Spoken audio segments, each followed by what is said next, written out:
कोल्हापुरात पुन्हा एकदा करणी भानामतीचा धक्कादायक प्रकार समोर आलाय आणि तो सुद्धा निवडणुकीच्या आखाड्यात। प्रतिस्पर्धी उमेदवारावर मात करण्यासाठी चक्क लिंबू मिरचीचा खेळ रंगात आलाय। या आधी सुद्धा कोल्हापुरात अशा अंधश्रद्धेच्या प्रकारांनी झपाटलेलं होतं आणि त्याबाबत पुढारी न्यूजच्या बातम्यांची दखल घेऊन जिल्हाधिकाऱ्यांनी कडक कारवाईचे आदेशही दिलेत। कोल्हापूरच्या मानेवरनं हे जादू टोण्याचं भूत कधी उतरणार पाहूया रिपोर्ट।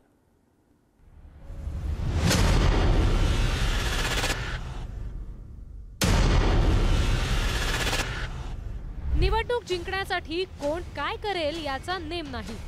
देवदर्शन, नवस, उपास, तपास सगळंच होताना आपण बघतो, पण कोल्हापूरच्या मुरगुडमध्ये चक्क एका उमेदवाराच्या घरासमोर भानामती केल्याचा प्रकार समोर आलाय।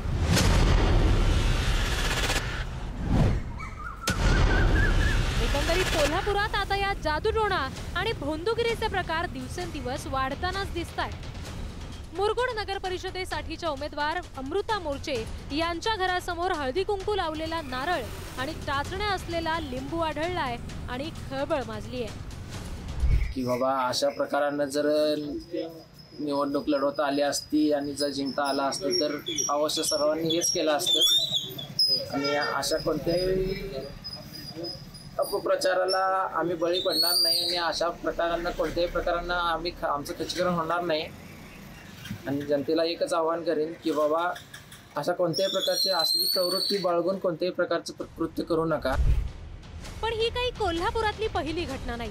गेल्या काही दिवसांपासून कोल्हापूरला असं अघोरी मांत्रिक तांत्रिकांनी अक्षरशः झपाटून टाकलंय। करणी भानामतीचे जादू टोण्याचे अनेक व्हिडिओ सध्या व्हायरल झालेत आणि पुढारी न्यूजने सातत्याने या सगळ्या घटना जनतेसमोर आणल्या। शिरोळमध्ये स्मशानभूमीमध्ये नग्न मांत्रिकाकडून पूजा, पंचगंगा नदी घाटावर भूत काढण्याचा विधी, शिक्षण संस्थेचे चेअरमन संचालक प्राचार्य यांच्यावर करणीचा प्रकार, बुदरगडमध्ये मुलींना वश करण्यासाठी बाभळीच्या झाडावर टोचले फोटो, हातकणंगलेत 108 महिला पुरुषांची नावं कागदावर लिहून भानामती, पन्हाळ्यात भोंदूबाबाचा अघोरी पूजा करत अल्पवयीन मुलीवर अत्याचार, शिंगणापूर इथं प्रेम मिळवायला नारळावर मुलीचा फोटो लावून करणी, गुप्तधनासाठी राधानगरी तालुक्यात घरात खोदला खड्डा, हातकणंगलेत सरपंचावर करणीचा प्रयत्न। पुढारी न्यूजने या घटनांसंदर्भातल्या बातम्या सातत्यानं दाखवल्या आणि आता या बातम्यांची कोल्हापूरचे जिल्हाधिकारी अमोल येडगे यांनीही दखल घेतली आहे। जादूटोणा विरोधी कायद्याची प्रभावी अंमलबजावणी करा अशा सूचना त्यांनी दिल्यात। तर जादूटोण्यासारख्या प्रकारांची तक्रार देण्यासाठी 112 या क्रमांकावर संपर्क साधा असं आवाहन सुद्धा केलंय।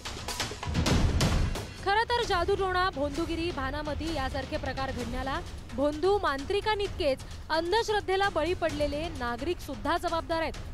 त्यामुळे अशा प्रकारांबाबत वेळीच जनजागृती करत कारवाई करणं सुद्धा तितकंच आवश्यक आहे। शेखर पाटीलसह रिद्धी म्हात्रे, पुढारी न्यूज, कोल्हापूर।